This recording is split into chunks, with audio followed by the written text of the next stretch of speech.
Bonjour et bienvenue sur Voici les faits, notre chaîne dédiée aux grands arrêts du droit d'ici et d'ailleurs. Je suis ravi de vous retrouver aujourd'hui pour un nouveau cas fascinant qui nous vient tout droit de la Cour de justice de l'Union européenne. Imaginez la situation, vous êtes une jeune mineure polonaise. Votre parent décède en Allemagne, vous laissant un héritage, mais aussi des dettes.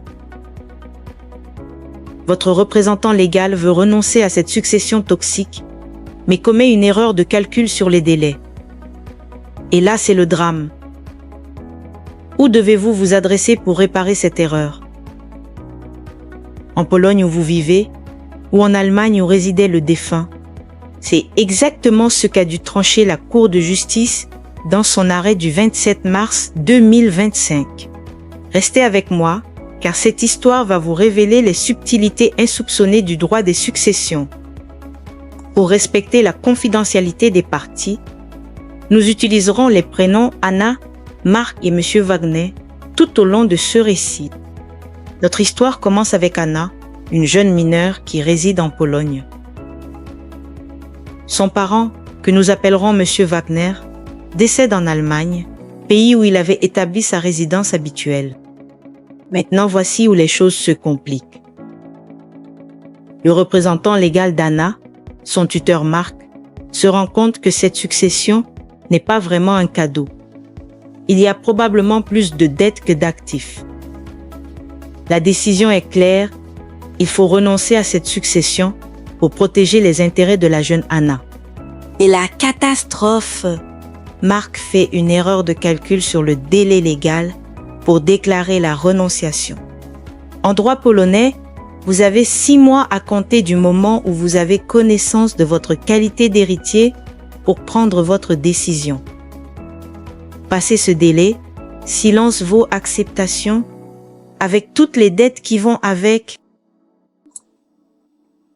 Conscient de son erreur, Mark décide d'agir.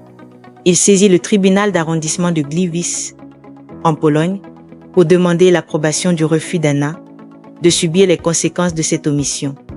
En clair, oui, on a raté le délai, mais on veut quand même renoncer, s'il vous plaît.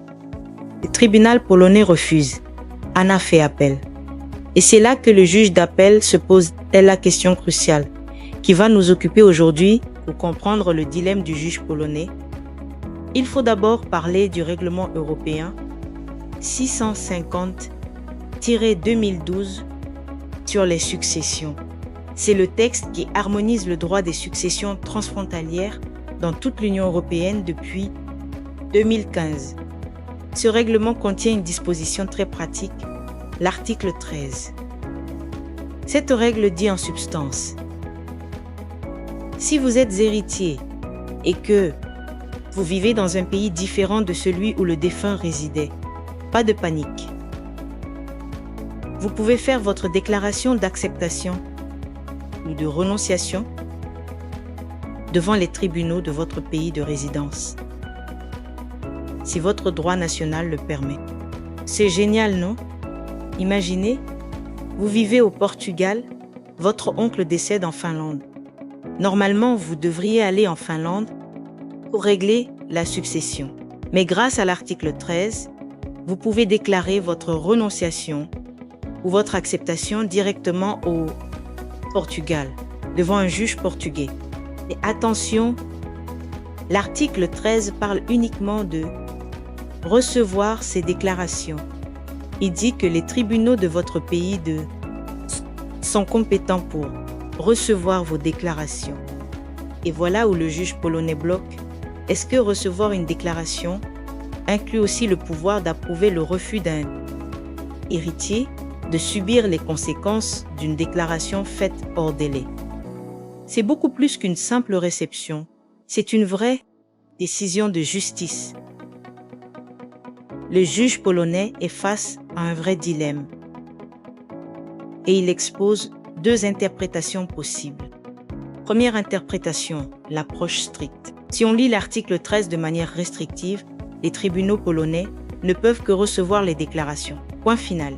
Dès qu'il faut faire plus que ça, comme approuver une déclaration tardive, ouvrir une procédure spéciale, rendre une décision, on sort du cadre de l'article 13. Dans ce cas, seul le tribunal allemand serait compétent, car c'est en Allemagne que M. Wagner résidait. C'est la règle générale de l'article 4 du règlement.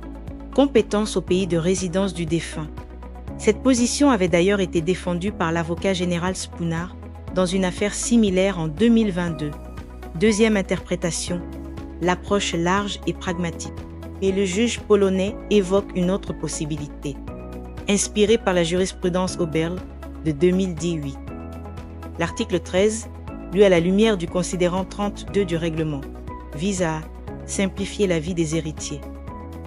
Son but est de leur éviter des démarches compliquées dans un pays étranger. Si on adopte cette lecture généreuse, pourquoi forcer Anna, cette jeune mineure polonaise, à aller devant les tribunaux allemands juste parce que son tuteur a fait une erreur de calcul? N'est-ce pas exactement le genre d'obstacle que le droit européen veut éliminer? Le considérant 7 du règlement dit bien qu'il faut faciliter le bon fonctionnement du marché intérieur en supprimant les entraves à la libre circulation. Obliger Anna à procéder en Allemagne, ce serait créer un obstacle, non? Alors qu'a décidé la Cour de justice?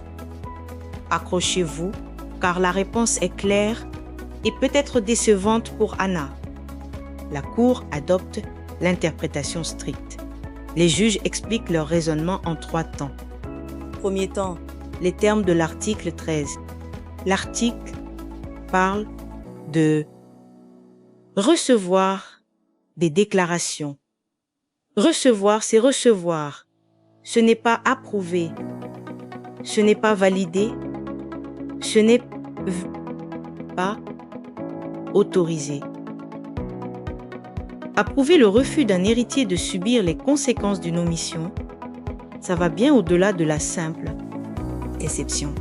C'est une véritable décision juridictionnelle qui modifie les effets juridiques d'un comportement passé. Deuxième temps, le contexte systémique. L'article 13 fait partie du chapitre 2 du règlement, qui organise les compétences juridictionnelles. Il crée un fort alternatif, une compétence exceptionnelle. Or, les compétences exceptionnelles doivent être interprétées strictement, pas extensivement. De plus, l'article 13 fonctionne en tandem avec l'article 28 du règlement, qui concerne la validité formelle des déclarations. Ces 2 articles créent une corrélation étroite. Les tribunaux du pays de résidence de l'héritier peuvent recevoir la déclaration si la loi de ce pays prévoit cette possibilité. Mais rien dans ce mécanisme ne permet d'aller plus loin. Troisième temps, les objectifs du règlement. Oui, le règlement vise à simplifier la vie des héritiers. Oui, il faut faciliter les successions transfrontalières. Mais, et c'est un gros mais, la compétence de l'article 13 a une portée limitée. Elle ne peut pas couvrir les situations où le tribunal doit prendre des mesures allant au-delà de la simple réception. Pourquoi? Parce que sinon, on ouvrirait la boîte de Pandore. Chaque État membre a ses propres règles sur les délais, les erreurs, les vices de consentement. Si on permettait aux tribunaux du pays de résidence de l'héritier de gérer tous ces cas spéciaux, on créerait un vrai chaos juridique. Donc, verdict final, les tribunaux polonais ne sont pas compétents pour approuver le refus d'Anna. Si elle veut réparer l'erreur de son tuteur, elle devra s'adresser aux tribunaux allemands. Car c'est en Allemagne que résidait M. Wagner, le défunt. Alors, que retenir de cet arrêt du 27 mars 2025? Les lycéens, leçon numéro 1, l'article 13 du règlement européen est un outil pratique mais limité. Il permet de faire des déclarations simples d'acceptation ou de renonciation dans votre pays de résidence, mais pas de gérer des contentieux complexes. Leçon numéro 2. Les délais en matière successorale sont cruciaux. Une erreur de calcul peut avoir des conséquences dramatiques et la réparer peut nécessiter de s'adresser à des tribunaux étrangers. Son numéro 3, dans le doute, mieux vaut agir dans les délais. Et si vous avez une succession transfrontalière, consultez un avocat spécialisé dès le début. Cette affaire nous rappelle que, malgré les progrès de l'harmonisation européenne, le droit des successions reste un domaine complexe. Chaque détail compte. Si vous avez aimé ce podcast, n'oubliez pas de liker, partager et vous abonner. La semaine prochaine, nous explorons un autre grand arrêt européen qui va vous surprendre. À très bientôt. Et que le droit soit avec vous.